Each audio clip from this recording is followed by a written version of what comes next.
গেল ঈদে প্রেক্ষাগৃহে মালিক সিনেমার পর ২১ জুন ওটিটি প্ল্যাটফর্ম চরকিতে মুক্তি পায় বিদ্যা সিনহা মিম অভিনীত ওয়েব ফিল্ম লাইফলাইন। কাজী আসাদের পরিচালনায় চরকিতে কাজটি মুক্তির পর থেকেই দর্শকদের প্রশংসায় ভাসছে এর শিল্পী নির্মাতা। সম্প্রতি রাজধানীর মুক্তিযুদ্ধ জাদুঘর মিলনায়তনে হয়েছে লাইফলাইনের বিশেষ এক প্রদর্শনী, যেখানে আমন্ত্রিতদের পাশাপাশি লাইফলাইন নিয়ে কথা বলেছেন ছবির কুশলীরা। বাবার চিকিৎসার জন্য এক ব্যক্তির খোঁজে হন্যে হয়ে প্রত্যন্ত এক গ্রামে ছুটছে অনন্যা। সমাধানের বদলে সে যেন জড়িয়ে যাচ্ছে ব্যাপক জটিলতায়, কিন্তু কিছুতেই হাল ছাড়ে না অনন্যা, এগিয়ে যায় সব বাধা পেরিয়ে। এমনই গল্পে ২১ জুন ওটিটি প্ল্যাটফর্ম চরকিতে এসেছে ওয়েব ফিল্ম লাইফলাইন। ওটিটিতে মুক্তির ৪ দিনের মাথায় রাজধানীর আগারগাঁও মুক্তিযুদ্ধ জাদুঘর মিলনায়তনে হয়েছে সোশ্যাল ড্রামা ঘরানার এই ওয়েব ফিল্মের বিশেষ প্রদর্শনী, যেখানে আমন্ত্রিতদের পাশাপাশি উপস্থিত ছিলেন লাইফলাইনের শিল্পী নির্মাতা। এই গল্পটার আইডিয়াটা হচ্ছে মাহমুদুল হাসান টিপু ভাইয়ের।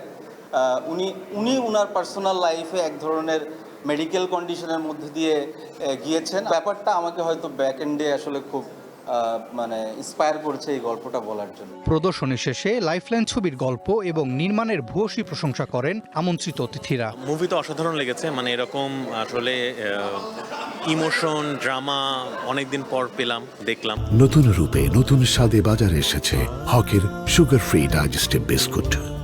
হক ফুড ইন্ডাস্ট্রিজ লিমিটেড। সব সন্তানের কাছে বাবা মা অসাধারণ প্রিয় থাকে এবং আবেগ থাকে, ভালোবাসা থাকে বাবা মায়ের প্রতি। সে ভালোবাসার বহিঃপ্রকাশটাই এখানে ঘটেছে। আয়োজনে লাইফলাইন নিয়ে অনুভূতি প্রকাশ করতে গিয়ে আবেগ আপ্লুত হয়ে পড়েন অভিনেত্রী বিদ্যা সিনহা মিম সহ অন্য শিল্পীরা। ডিফারেন্ট গল্পের কাজ, কিন্তু এইটার যে গল্পটা, এটা আসলে আমাদেরই গল্প, এটা আমাদের পরিবারেরই গল্প। এই ছবিতে আমার আসলে আলাদা করে ক্যারেক্টারে ঢুকতে হয়নি। মনে হয়েছে যে এটা আসলে আমাদের সবার মধ্যে এই বিষয়গুলো সবার মধ্যেই থাকে। আমি এখনও অস্তুস্থ ভিতর দিয়ে, আমি আমার মধ্যে ছিলাম না। আমি যে অ্যাক্টিং করছি এখানে, সেটা আমার মনে হয় না। আমার মনে হয় বর্তমান জেনারেশনের প্রত্যেকটা ছেলে মেয়ে এটা দেখা উচিত। আমাদের মূল টার্গেট তো থাকে আসলে দর্শক।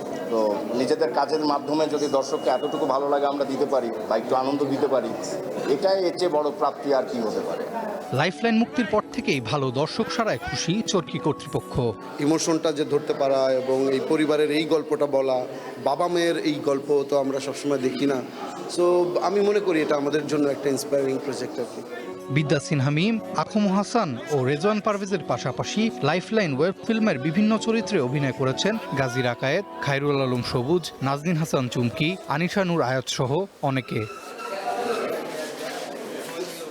Arafat Yasar, One entertainment.